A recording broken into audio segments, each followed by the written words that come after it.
syempre guys, bagong ligo.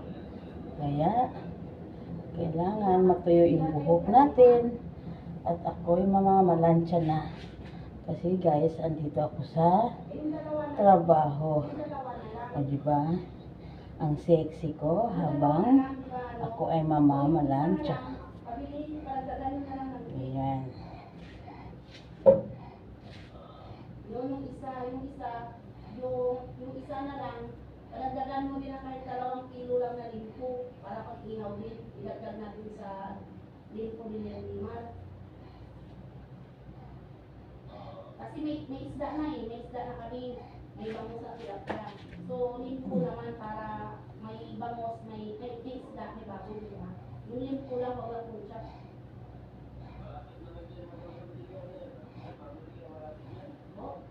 Oo.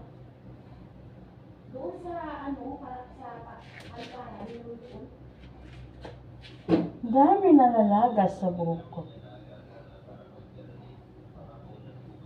Oo nga, yun ang sabi ko.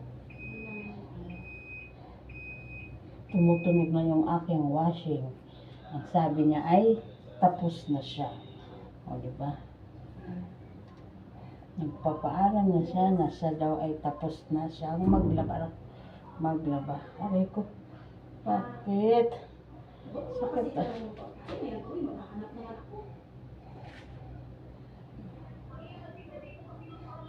Hirap.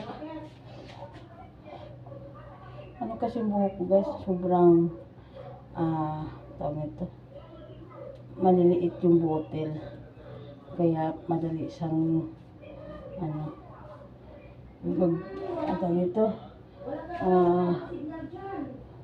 magdidikit-dikit. Kaya pag sinusuklay, ayan, nabubunot talaga siya. Ayan.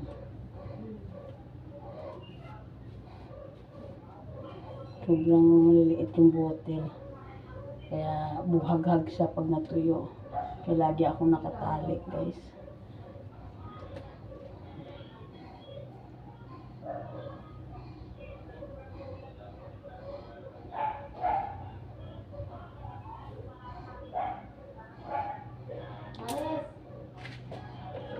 Nakita ka lang daw niya, okay na siya.